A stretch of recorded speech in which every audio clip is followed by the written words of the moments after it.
Hi, this is Les-Levine, the self-proclaimed voice of truth and reason in Ohio sports. I saw more hitting in the Cincinnati-Reds-Pittsburgh Pirates game last night than I saw at Browns training camp today. And Yasiel-Puig, the latest acquisition by the Tribe, was right in the middle of it. First of all, I thought the Indians front office should be arrested for fleecing two different teams at the same time, but it also shows how far the front office has come in the analytics department. Small ball used to be important, and strikeouts and defense seemed to matter.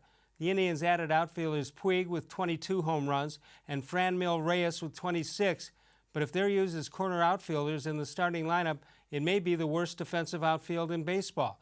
In theory, Puig has a rocket arm, he just doesn't know where to throw it, while Reyes is fly ball phobic. But again, the Indians win on paper. After all, Puig and Reyes have put 48 balls over the fence. Trevor Bauer has just done it once. Bud Shaw is here. More Sports and Les-Levine is on the air.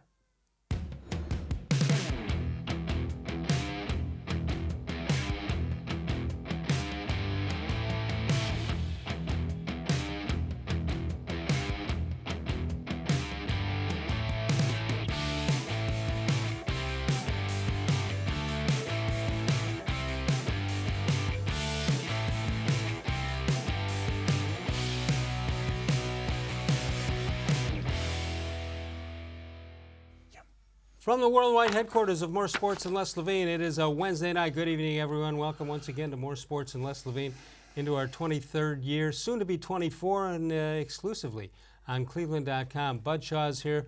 I don't know if we have enough time to do this show tonight, Bud. Last, I have it on good authority from one of my many sources that the batch of How Come Quickies is pretty good tonight, and I have my pen and loosely. You think you haven't seen them, but for grading, there's going to be some serious consideration to a very important event. No matter how good they are, right? I'm not sure it can. There's always room to get better. How good the trade was that the Indians pulled off. Tell me, what are your thoughts, or is that in your ad lib commentary? I think I addressed Trevor Bauer's time here and what's going to occur for him in the future in my commentary, but I think they got. You know, my question going down the stretch to the trade deadline was whether they would be able to deal him for the reasons we know that were important. He's not going to be here long term. Next year, they didn't want to pay him a lot of money to be a short timer, but also be able to improve the team. You know, how do you get rid of one of your best starting pitchers and still improve the team? And I think they did it. Let me go one step further. Yeah. If they go to the postseason, which they assume they're going to do, right? Although it's iffy right now, but I assume they will. If they do, they're not going to have to face Trevor Bauer with Cincinnati, with Houston, or with the New York Yankees. And I think that's important too. Only because if he beats them and knocks them out, that stays with the Indians front office forever. Yeah, and Mike Chernoff and Chris Antonetti in their press conference today that I didn't attend but listened to, they addressed that. You know, they didn't say it was the main factor in making the deal with a National League team or two National League teams, but it certainly, you know, was something that they worked into consideration. That they're happy that they didn't have to move him to a team that they would then compete Here against. was my reaction. I didn't want them to trade him. I think he's one of the top 5 pitchers in baseball. Do you really? Yeah. I the would, American I would League say anyway. no, but okay. Would you say top 10? yeah. Okay. Yeah, probably. So probably top 5 in the American League without going down the list, although Verlander looked like he was 1, 2, 3, 4, and 5 last night. Yeah, he sure did. But I didn't want them to trade him, but when I heard what it was on 2 different occasions, when I heard the beginning, Yasiel-Puig from Cincinnati, and I'm saying, and there's more, because I thought that's the kind of trade they were aiming at, as you see the trade recap right there. But I would have thought that would have been a standalone trade if they really, really, really had to get rid of Trevor Bauer. Yeah, I don't know at whose behest the 3-team trade happened, but I think this front office has been pretty savvy in trying to maximize these kinds of deals, and I think they did a really good job.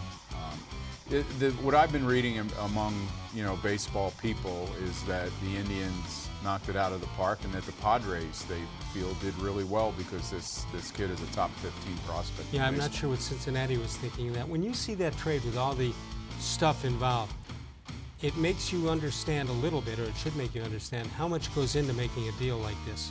You know, you hear about a trade as you get near the deadline and you say, well, make it already. Well, wait a minute, they got to worry about the 4 minor leaguers on this time and the 3 on that team and so on. And one of the things that Antonetti said today when he was asked about whether they tried to get something else done, he was asked if they were close to something else, and he's reluctant to use the word close, he said, because a deal's not a deal until it's finished. And so he said that they felt that they were across the finish line on a couple of things today, and they fell apart. So they were clearly trying to do something else, and I don't know this for a fact, but I would think that they were trying to add maybe some depth to the starting rotation since they lost Bauer from it. What quietly was hidden is the fact that Carlos-Carrasco is put on the 60-day IL and that there's no Carlos-Carrasco pitching this year. Well, I don't know. He didn't rule that out, and maybe he just didn't want to for Carlos-Carrasco's sake. I mean, his point on that today was that it's a procedural thing. 60 days can be changed? Well, I mean, I think it's retroactive to when you first put him on. So there's still time. Yeah. There's still time for him to come off, I think, but they're very reluctant to attach any kind of a progress report or date to, his season. And maybe it's because they want to give him every opportunity to take his time coming back from what he's coming back from. I think that this thing, I was asked, I did a 92.3 interview today with Ken Carmen and Anthony Lima, and Jason Lloyd was on. And, Jason felt strongly that this positioned the Indians now to go to the World Series. And I said, I'm not quite ready to say that yet. He asked me why. And I think mostly because I still think I need to see something out of Kluber and or Salazar before I feel Salazar would be a Christmas gift if that works out. Yeah, because right now, I mean, you look at I had this discussion with somebody the other day, and maybe it's just too trite to even discuss, because what does it mean? But if you had to give the ball to one pitcher to win a game for you, I felt better about Shane-Bieber than I did about Trevor Bauer at the trade deadline. Well, why? Because Bauer could be absolutely spectacular, but Bieber would be more steady. I just feel like Bieber has really raised his game. And Antonetti, as cliched as that is, Antonetti admitted today that the development of those guys, whether it was Plesac but mostly Bieber, I think gave them a little more, I don't want to say courage, but gave them a little more incentive to make a deal like this. All right, before we get to your commentary, let's take a look at who was involved in this. Yasiel-Puig, 28 years old, and you see the stats right there. He's got a phenomenal arm, but he doesn't grasp the concept of defense or game situations. And so you got to wonder if the offensive part of his game is going to overtake that. 252 average this year, 61 RBIs with 22 homers. And they made the All-Star team back in 2014 with the Los Angeles Dodgers. He will be a free agent at the end of this season, so you have that part of it also, that you may only get 2 months of him. Yeah. And here's the other one. This is one I'm a little excited about. Franmil-Reyes, 24 years old in his second Major League season. I said he had 20, in my opening comment, I said 26 homers. I lied, it's 27, and 44 RBIs in 99 games this season. Yeah, and he can't really play any other position, which makes him good for the American League, right? Right. Better for the American League than where he was in the National League. I also think he's a guy that, a lot of these young guys that are power hitters obviously have huge strikeout numbers, and he doesn't. So. Right. And the bottom line there, he's under contract to the team till 2024. And that's what impressed me so much about the trade, is that they made themselves better.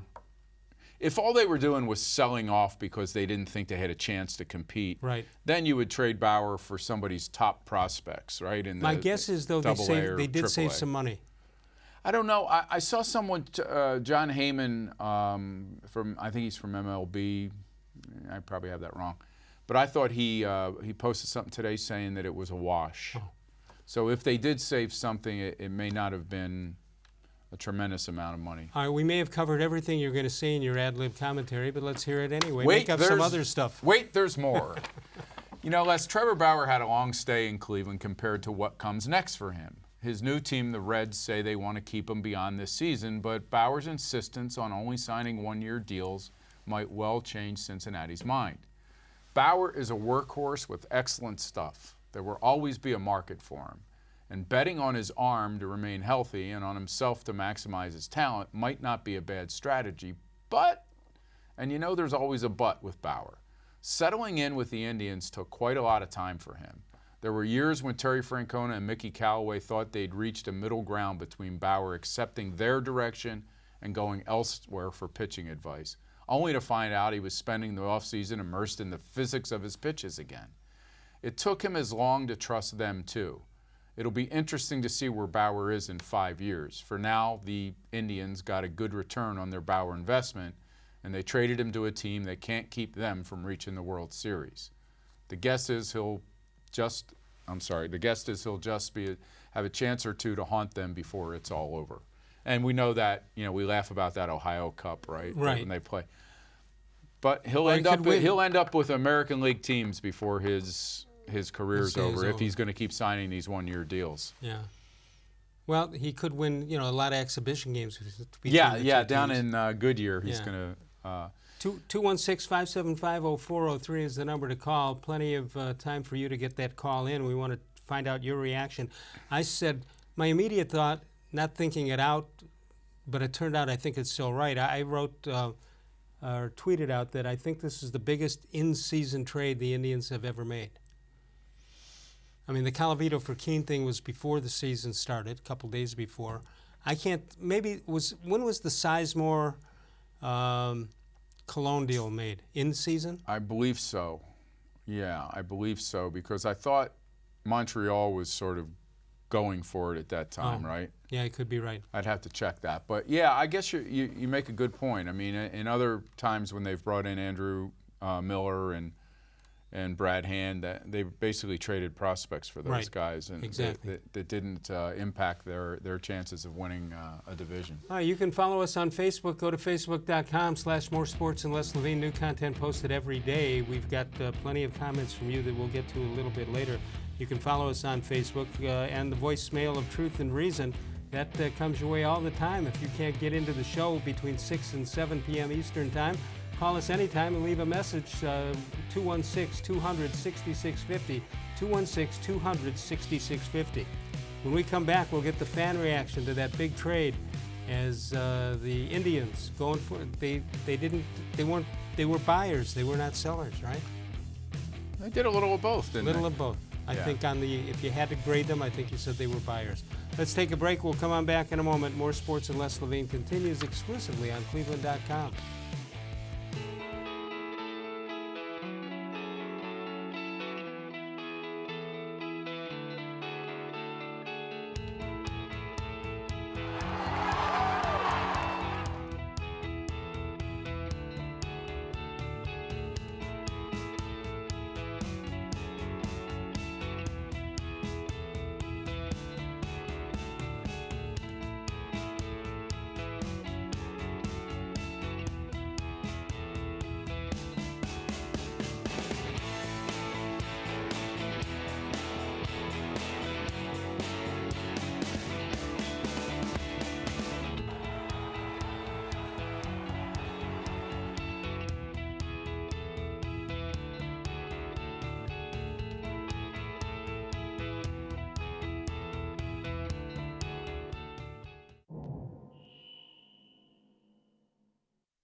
The Ohio Lottery Partners in Education program has been recognizing role model students and teachers since 2007. To nominate a deserving teacher or student, go to ohiolottery.com. In the About section, find Supporting Education. There, you can nominate students in kindergarten through 12th grade as academic all-stars. Teachers can be honored as the Teacher of the Month. Every school that participates is eligible for the School of the Year. The Ohio Lottery Partners in Education, where stars shine.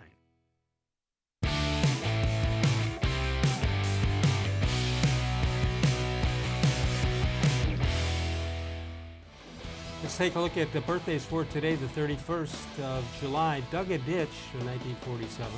Mark Cuban, the owner of the Dallas Mavericks. Tim Couch, his was in town. He'll do the color commentary for the Browns exhibition games.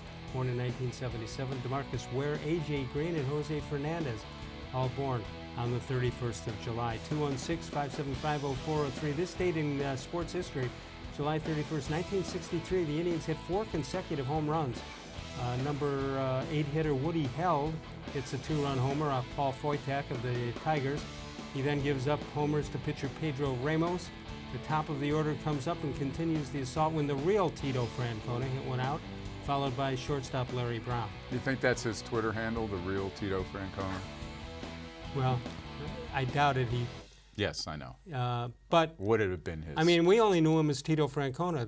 The Terry Francona's being called Tito is relatively new. Yeah.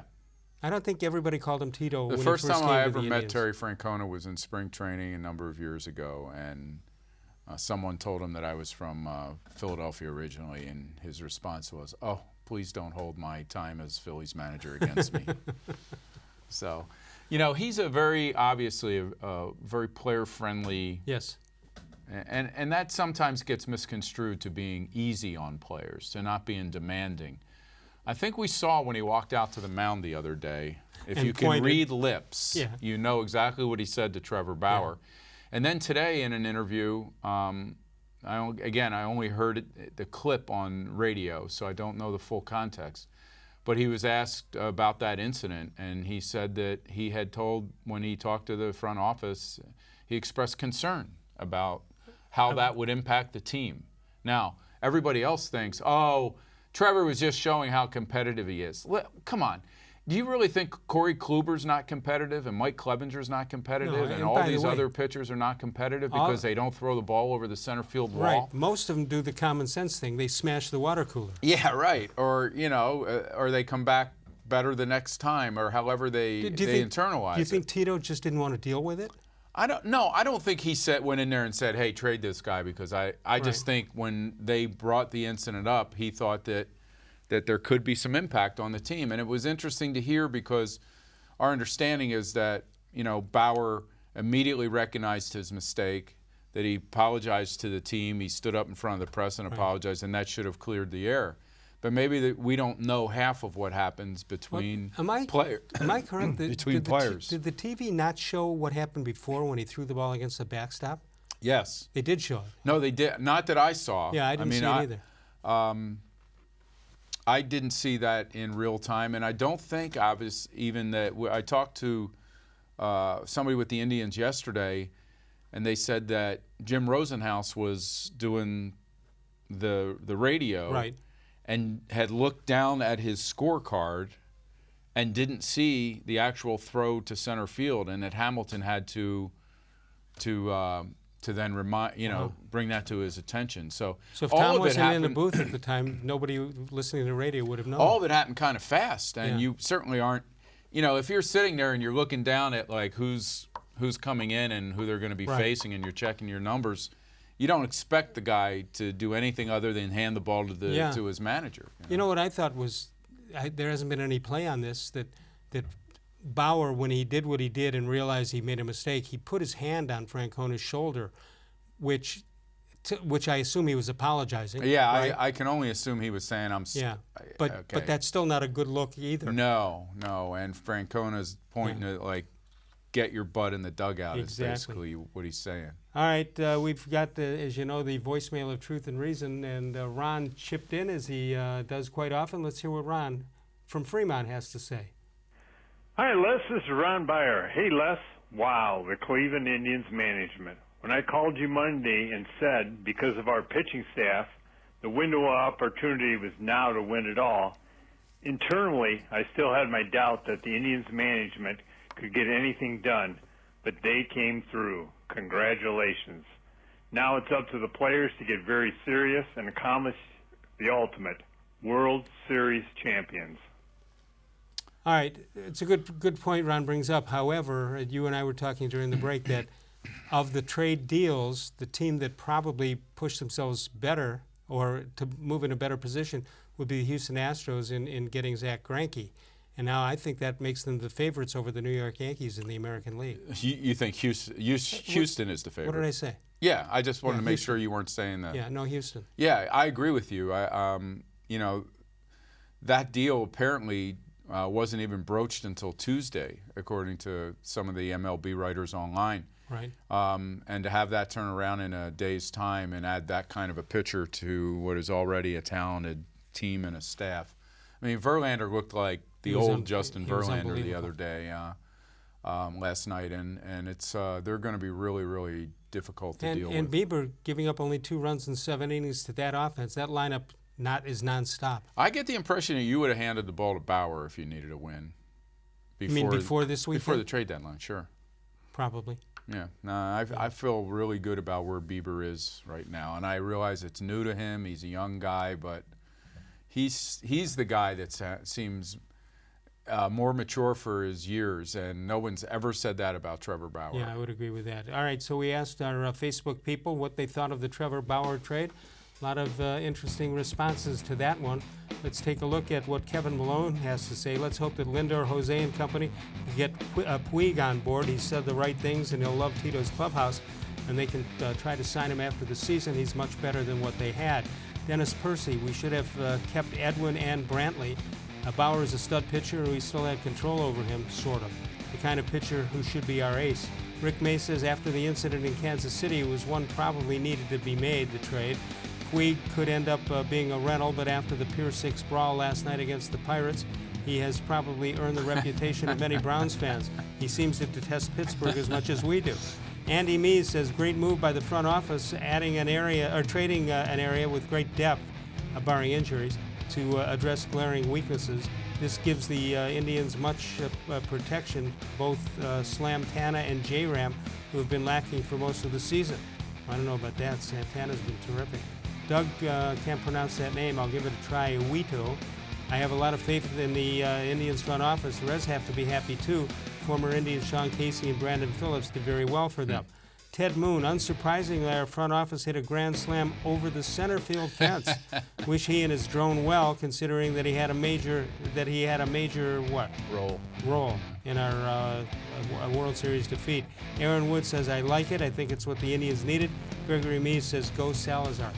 Wouldn't that be incredible if Salazar can find a way to pitch for 6 weeks or 8 weeks? Here? Yeah. I mean, I don't know what they're hoping for. You know, I would assume, you know, his first start is going to be tomorrow, and I think Putko is going to be on call to be his relief. 80 pitch count.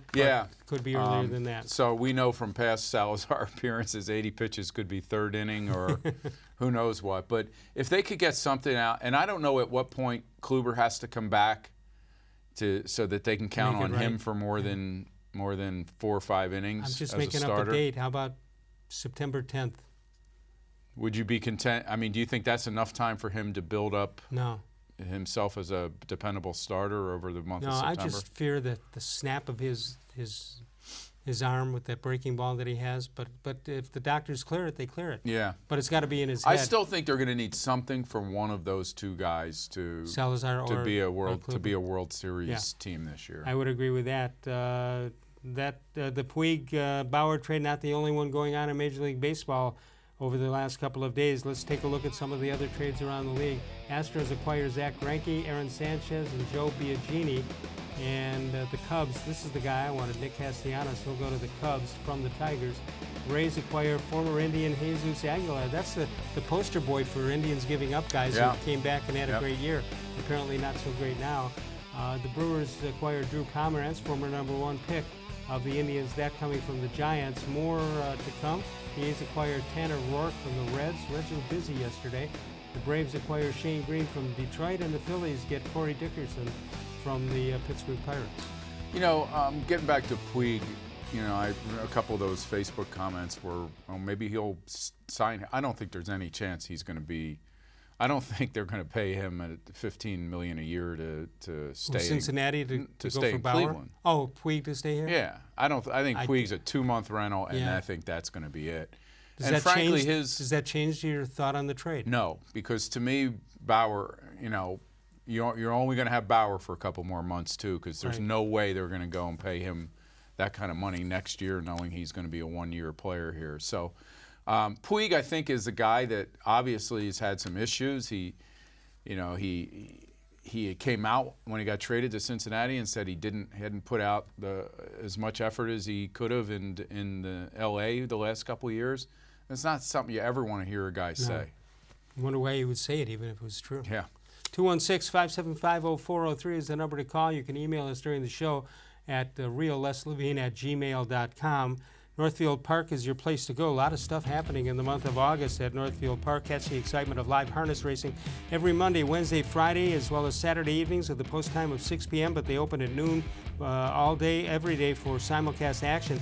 Coming up in the month of August, the $400,000 Milstein Memorial. That's on Saturday, August 10th, and that's coupled with the $50,000 Myron Charna President's Pace. The special race is named in honor of Northfield Park's longtime president, Myron Charna. You know, when you read these things and you know knew these guys, in Myron Charna's case, he's still around, but you know the guys, and here you are talking about a way of honoring them. It's kind of shakes you up a little bit. Sure. 216-575-0403. Anyway, plenty of games, live music by Victory Highway, food trucks featuring the Beachcomber, Addicted Coffee, and Crooked Kettle Popcorn. That's from 6 until 10 in the infield at Northfield Park. Bud Shaw and I return in a moment. More sports and Les-Levine exclusively on cleveland.com. No other company or product can match the features, benefits, and warranty of an authentic Nature Stone floor. We had a horrible storm that flooded our basement. We had to take out that nasty moldy carpet. And we never want to have to go through that again. That's when we called Nature Stone. And with Russell's Promise, our true unconditional warranty, you will never have to replace your basement flooring again. Get Nature Stone installed by the end of July and save up to 50%. Schedule your free cost estimate easily online today at naturestone.com. It's not just a floor, wow, it's Nature Stone. There are tastes we remember. Every smell brings the happiness of times gone by. Experience this every time you walk into Gallucci's Italian Foods. Whether you need lunch on the go, a catered party, or that perfect blend of wine, meats, and cheeses, Gallucci's has exactly what you're looking for. Straight from Mama's Kitchen for old world traditions or original experiences. From the tastes you remember to new flavors you'll never forget. Gallucci's is a tasty branch of your family tree. When it comes to selling you a mattress, most retailers are handing you a long line of extra steps that drive up costs and create confusion. At the Original Mattress Factory, we simplify the mattress shopping experience by building mattresses and box springs in our own local factories and selling them direct to you. It's short, sweet, and simply makes sense. So experience more than just the mattress store. Experience an original, the Original Mattress Factory.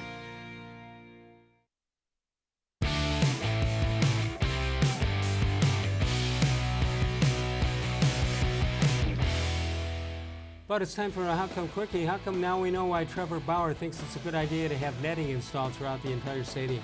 Yeah, to protect people out in center field, too. How come that's not the one that Oscar Mercado should have lost in the sun? You know, someone said today that that's happened before in baseball. And What's happened before? What he did, and that Chris Perez may have done it. I don't remember that. I don't remember it either.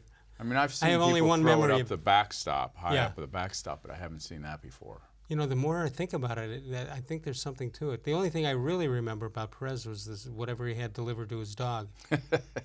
That's never happened before. I'm quite sure of that. That was classic. All right, let's check out the American League standings now. The lost in this whole thing is that the Indians lost 2-0 to Houston last night. Minnesota now has a 3-game lead, standing at 65-41. The Indians 3 games behind. Don't worry about it. In fact, when we do the AL Central standings, we won't even bother with Chicago, Kansas City, and Detroit. Let's take a look at the wild card standings. The Indians looking pretty good there. They're +2, along with they're ahead of Oakland, and a half game behind Oakland is Tampa Bay, and then Boston back further. And the Angels coming to town this weekend with Mike Trout and company. They're right now in the 5th spot of the wild card. So I'm not going to do scoreboard watching on the wild card for another month or so. If you don't mind. But that's because you still believe, and I think I'm right in saying this, that they're going to chase down the Twins. Yes. You still believe that? Yes. Yeah. 10 games against each other, right? Yeah, people always act like that's a good thing. Like, yeah, it's 10 games they could lose. yeah, the Twins are like, man, we don't mind playing those guys 10 times either. Now, they may feel differently after they're seeing this lineup, you know. This lineup tonight or this lineup? Nah, this lineup. This lineup tonight with Jason Kipnis. This lineup tonight has Kipnis hitting fourth. I don't think we'll see that the rest of the year. Well, though, they may go, oh, my God. Anyway, a couple of rookies going tonight and a couple of right-handers. There you see it. Jose Arguidi, I believe is the way he pronounces it. Zach Plesac, I know that's the way he pronounces it. Jose's only had 19 innings pitched. His record is 1-0, 4.26 ERA, and 23 strikeouts. Pretty good ratio there. 23 and 19, yeah. No, 23 strikeouts, 3 walks. Oh yeah, I was looking at 23 strikeouts in 19 innings, which isn't bad either. Anyway, Plesac on the mound tonight, record of 5-3. One thing about him, he does seem to show more than ordinary poise out there. Mm-hmm. Yeah, they have really developed, you know, they've developed some pitchers who not only can get through a lineup once or twice, but when they have bad innings, they seem to be able to come back from it. You know, that's what impresses me a lot about Bieber. Yeah, you got to shut the door and not let him. You have a bad inning, you got to keep it right. Yeah, where a lot of it young is. guys can't do that. Right. 216-575-0403 is the number to call. We're going to talk about Freddie-Kitchens and the Cleveland Browns. I was out of practice today, and it's hot out there. There's not a lot of cover out there. No. I assume you wore your beach hat. No, don't assume that. If I had one, I wouldn't have worn it. You should wear it. We'll check out that tomorrow. I don't know how many of those players and other players will wind up in the Greater Cleveland Sports Hall of Fame, but I know there's an induction ceremony coming up on the 18th of September, and that'll be a Wednesday night at Landerhaven. Otis Chapman, racquetball, John Malloy, hockey, Tony Miller, a couple of sports, Tom Lucci, tennis, Urban Meyer, football, and Rob Moss, golf. You know, somebody asked me how Urban Meyer qualifies for the Cleveland Hall of Fame. It's a 5-county area, which includes Ashtabula County. Same thing, Brian Anderson was inducted for the same reason. And the other thing is you have to either live in Cleveland now or had lived at one time or grew up and played here at high school or college or whatever and then moved on. But tickets available by calling 216-241-1919 or you can email admin@clevelandsportshall.com. Again, it'll be a great night, Wednesday night, September 18th at Landerhaven. We're going to take a break. Freddie-Kitchens talks from training camp, and we'll check out that and more. More Sports and Les-levine continues exclusively on cleveland.com.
It takes attention to detail. With your local Bryant dealer, you're getting more than just a technician. You're getting someone who pays attention to your needs and the little things that make a big difference. It takes a dealer you can rely on. And to keep your family cool this summer, let me show you how this works. It takes Bryant. Bryant, whatever it takes. And to keep your family comfortable, it takes Smiley One Heating and Cooling. Find them at 440-449-HEAT.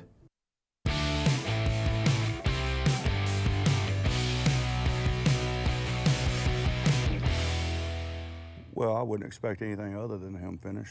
I don't know where that expectation level came from that he needed to set out just because he got a little hurt ankle. But, you know, JC demonstrated last year that he can play hurt, all right? And we have to understand as a group, collectively, offense, defense, special teams, the difference between being hurt and being injured, all right? I've always heard that my whole life. And you know what? We're a week into camp. You're banged up. You know, you're coming off an off day, but we just went through 5 days in a row, 3 days in pads. I don't expect anybody to feel good. And I promise you they're not going to feel good at the end of this training camp. So I need to see somebody build and bringing through and being the best that they can be, even though they may be a little nicked up. And JC, I knew JC would do it. He did it all last year. So it was good to see, because people tend to follow. You know, they see somebody do that and people tend to follow. So we need guys like that.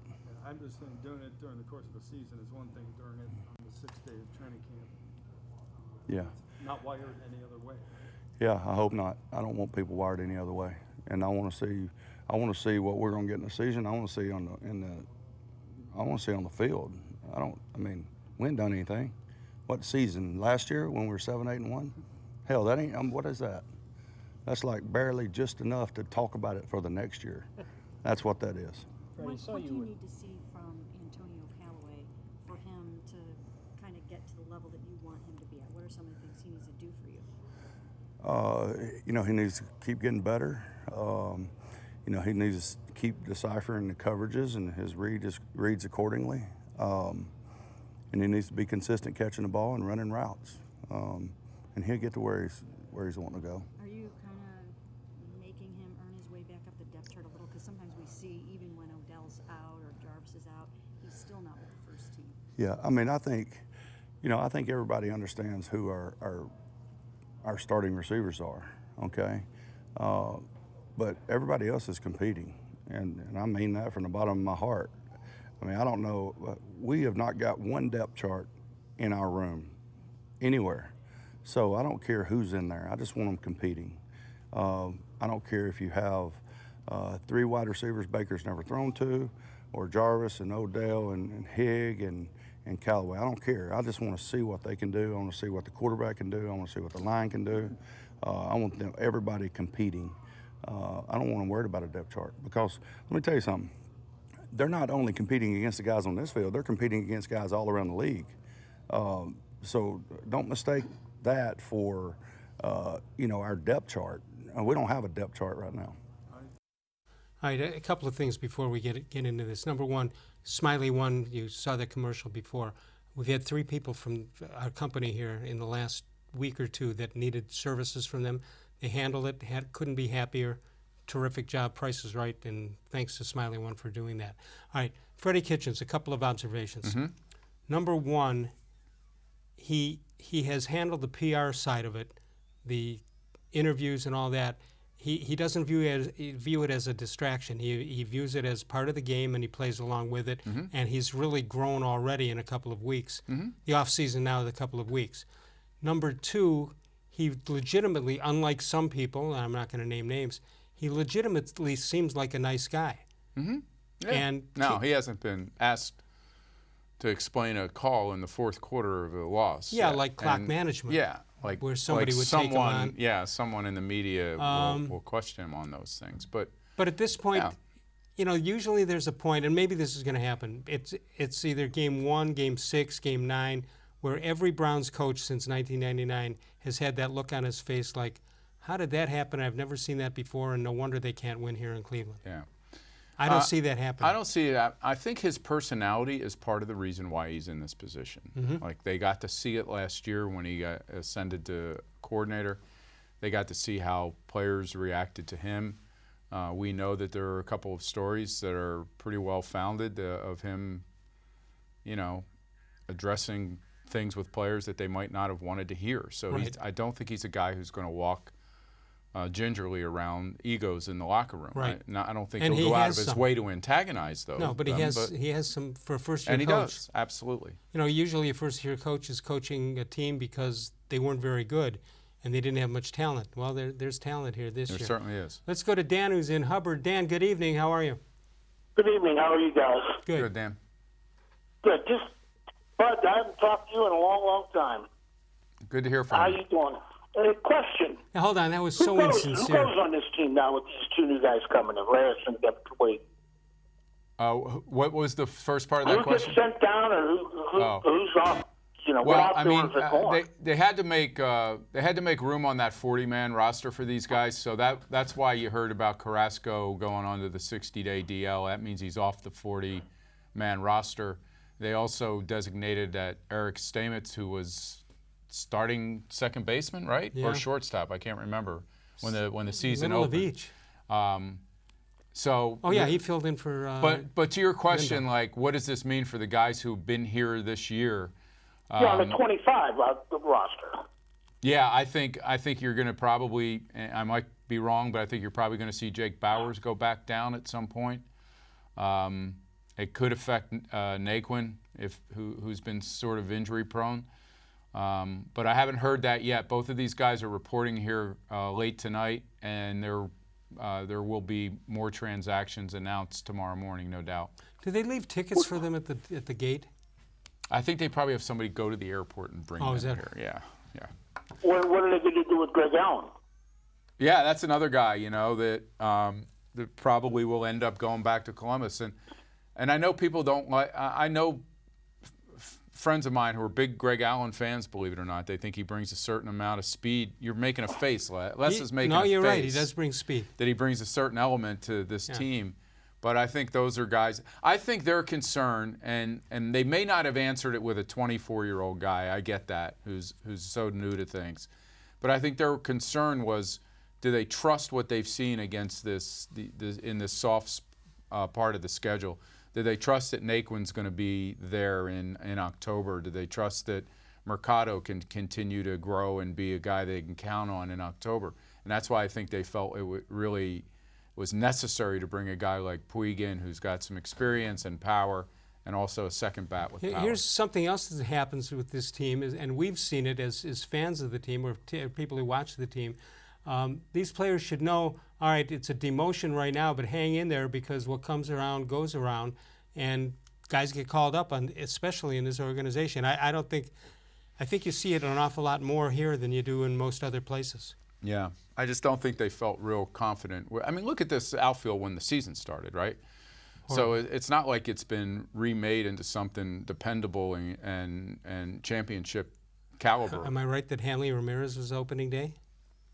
I don't got it. Close. Yeah, you could have been. That stuff seems like ages ago now, doesn't it? Carlos Gonzalez. Dan, who would you like to see go? I don't know. I've never been a Tyler Naquin fan because I always think he's hurting all the time. Yeah. He has a history of being hurt, but he's showing he's playing decent right now. But, I mean, last night, experience shows, I think he trapped that ball last night. Yeah. But the thing of it is Rick and them are saying, Manning and them are saying, oh, no, it hit the glove.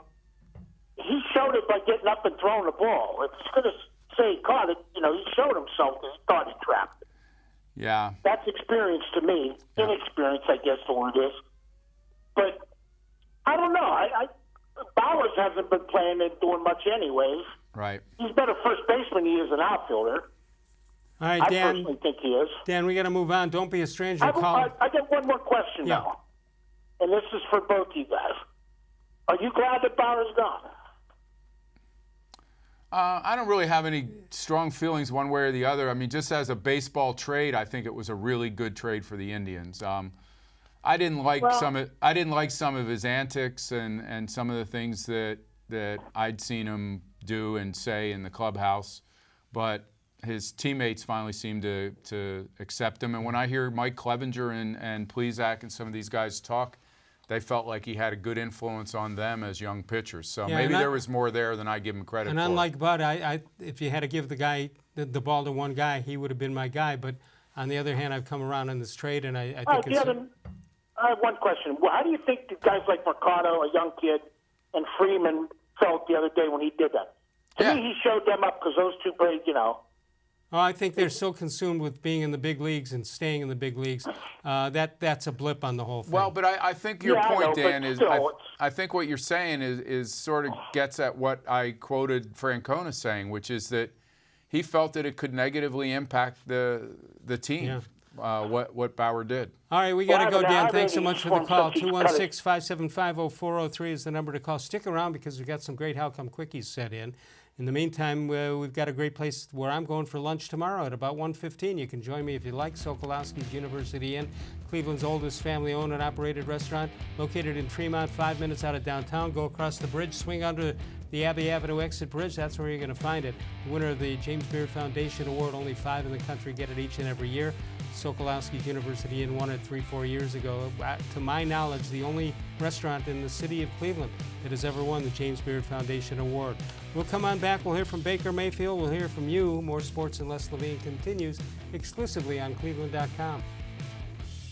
No other company or product can match the features, benefits, and warranty of an authentic Nature Stone floor. I had an epoxy-based sand paint on my floor that deteriorated, and that's why I called Nature Stone. Why paint? It's expensive, it's ugly, and it doesn't last. Nature Stone is always affordable. It's beautiful, and with Russell's Promise, our true unconditional warranty, you will never have to replace your garage floor again. Get Nature Stone installed by the end of July and save up to 50%. It's not just a floor. Wow, it's Nature Stone. When it comes to selling you a mattress, most retailers are handing you a line. A long line of extra steps that drive up costs and create confusion. At the Original Mattress Factory, we simplify the mattress shopping experience by building mattresses and box springs in our own local factories and selling them direct to you. It's short, sweet, and simply makes sense. So experience more than just the mattress store. Experience an original, the Original Mattress Factory.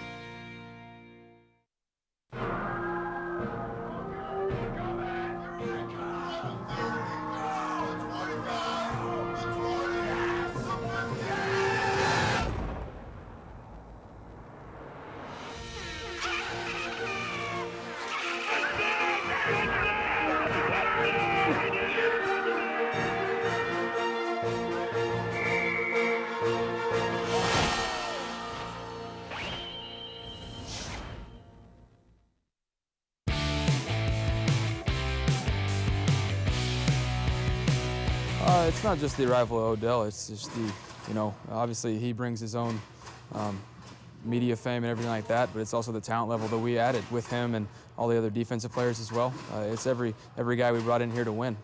You got to raise your expectations within the building. Nothing outside matters, and just realizing the standard we need to set every day. And that's why we brought in guys like Odell and some of the others. They know they need to win. They know what it takes, and we need to stress that. Do you look around the league at all at what some of your peers did in their second year, Patrick Mahomes and Carson Wentz, and kind of see how good these guys can be early in their career? I'm worried about doing my stuff, but it's obviously great to see guys like that have success early on. It just kind of, it breaks the mold of, having the rookie learning process, and those guys, they adapt quickly, so that puts the pressure on other guys, but at the same time, I'm still trying to do my own thing. Does any part of you say that's a lot to ask of a guy that's in his second year? Absolutely not. There's a reason why, those guys were drafted that high, I was drafted that high, and just, people know what to expect, and also we know what we need to do to accomplish the results we need. Now that Dorsey's brought in all this talent, chemistry seems to be so big. Do you think that's going to take quite a while to get it together, or do you see signs? No, chemistry is definitely the issue now. Definitely, we're getting on the same page. Being able to communicate was, what we stressed on very early in the process, and now it's being able to execute. And like you said, chemistry is a big part of it, but being able to talk through things and, get as game-like in situations as possible to where we can realize how we need to throw the ball, where it needs to be thrown. But yeah, that's what we're stressing. How important is your leadership in building that? Very important. I think it's important for everybody, to make sure that I'm saying the same things and relaying the same messages that Freddie is, that our receiver coach is, and we're all saying the same thing. Like I say, we got to be on the same page, and so that's what some of these guys need to be hearing is the same voice of reason. Does it help you to be able to be yourself, like you said last year? Oh, absolutely. For those guys to see the same guy every day, they know what's expected. They know I'm going to push them. They know I'm going to push myself. So it's nothing personal when it comes to getting after somebody, and I expect them to hold me accountable as well. And that's the beauty of having guys that really want to win. Like chemistry being the team and this kind of a different offense a little bit. Is play time in preseason more important this year? It can go both ways. I would say as many game-like situations you can get are great, but that's why we do situational stuff here, because you're not going to get those in preseason. You're not going to get like the 2-minute drill where you need to score in preseason with everybody that's going to be in there. It's just, that's why we're practicing really hard and harping on these guys to play smart football. So, you know, we'll see how we handle preseason playing time, but that's not my call. There you have it, Baker-Mayfield. Yeah, I think that's an interesting question, how Kitchens is going to handle the playing time of these games. The you know, we know games? where he stands. Yeah, we know where he stands on practice time. He expects guys to practice, and, right. he doesn't want them riding bikes.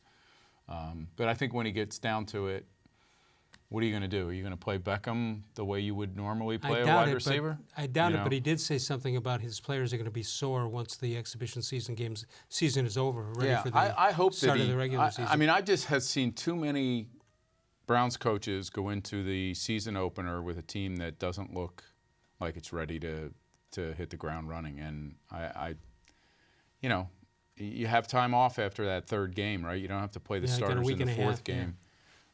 Play them, get them on the same page. You know, you want to be really good when the Tennessee Titans run it. Bud Light patio parties every Friday through September. That's at Northfield Park. Live racing and a chance to win some great prizes. They got the $400,000 Milstein Memorial. That's Saturday, August 10th, along with the $50,000 Myron Charna President's Pace. Live music by Victory Highway from 6 to 10, and food trucks all over the place. Games include Plinko and a prize wheel, President's Pace and Milstein Memorial double contest. Register from 5:30 to 6:30 at Northfield Park, where it's free admission, free parking every day. We'll get to some How Come Quickies and more. More Sports and Les-Levine continues exclusively on cleveland.com. No other company or product can match the features, benefits, and warranty of an authentic Nature Stone floor. We had a horrible storm that flooded our basement. We had to take out that nasty moldy carpet. And we never want to have to go through that again. That's when we called Nature Stone. And with Russell's Promise, our true unconditional warranty, you will never have to replace your basement flooring again. Get Nature Stone installed by the end of July and save up to 50%. Schedule your free cost estimate easily online today at naturestone.com. It's not just a floor, wow, it's Nature Stone. There are tastes we remember. Every smell brings the happiness of times gone by.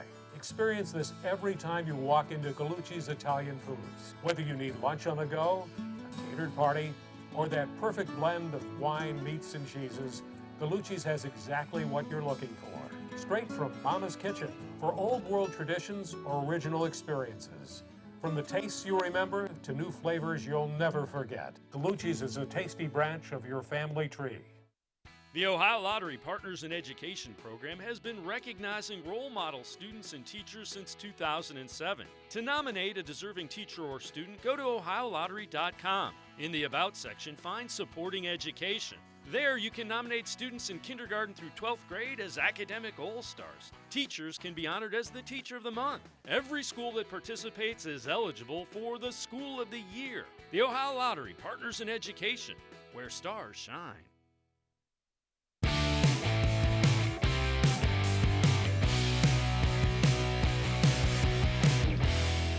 All right, tomorrow night, the D-Man Dennis Maniloff, WTAM Radio, joins us. You see us live from 6 until 7, replayed throughout the day and night.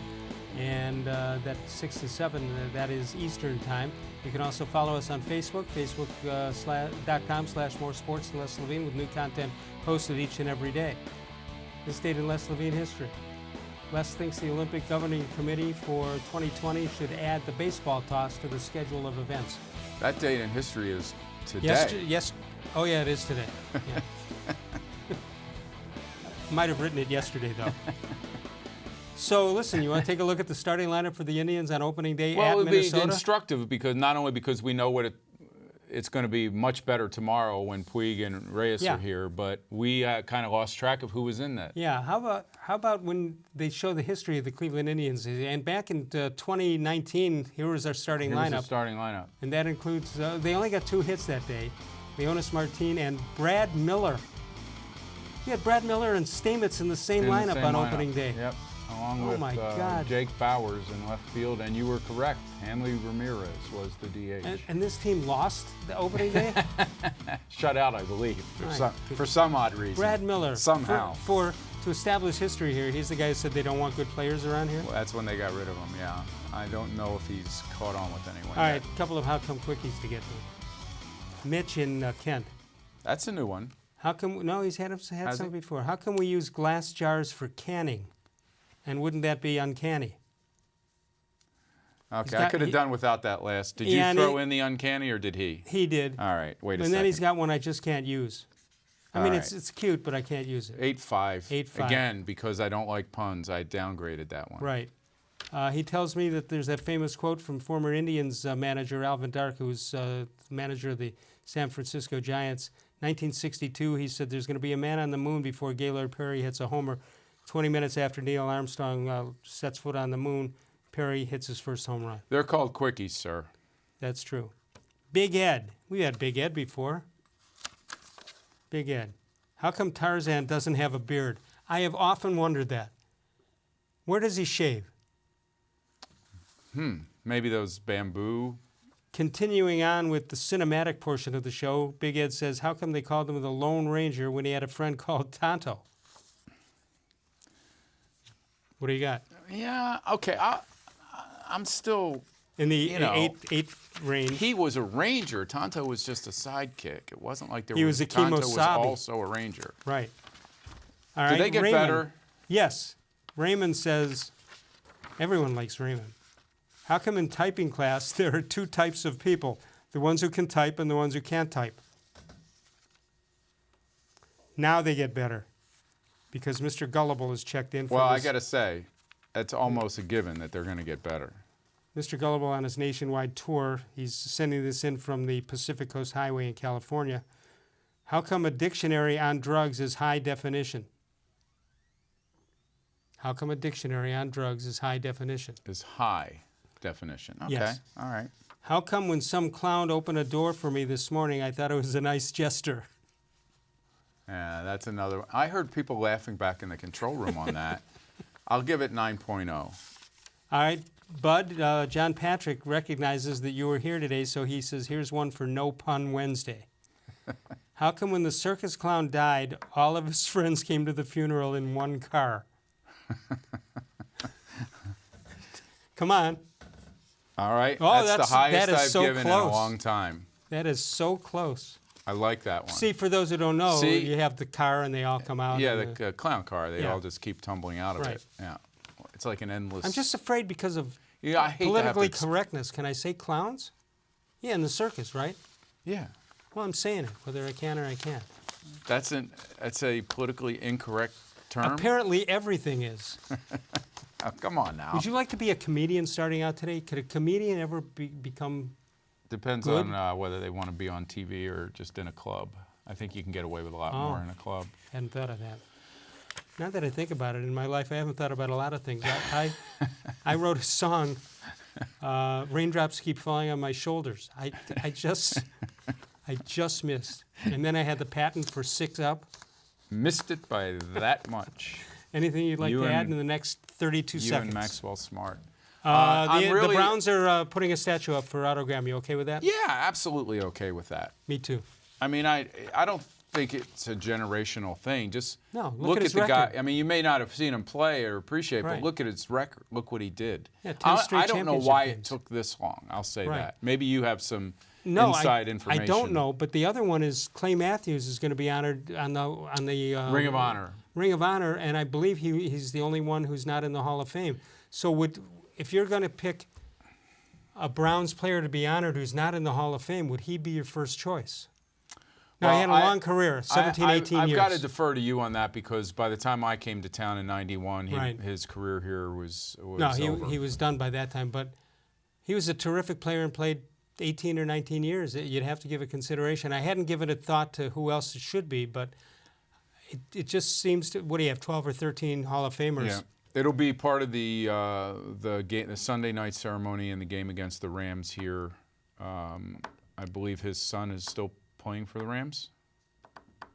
Yes, he's not with he was with the Packers, was he not? So I think he was already planning on coming here, but now all the family really will be coming here. here. Yep. All right, that'll do it for us. Great job, as always, by Bud Shaw. Tomorrow night, the D-Man, Dennis Maniloff. I'm on 92.3 The Fan next Thursday and Friday, and we'll talk to you then. See you tomorrow night with Dennis Maniloff. Of all the shows I've ever done, this was the most recent. I'm good.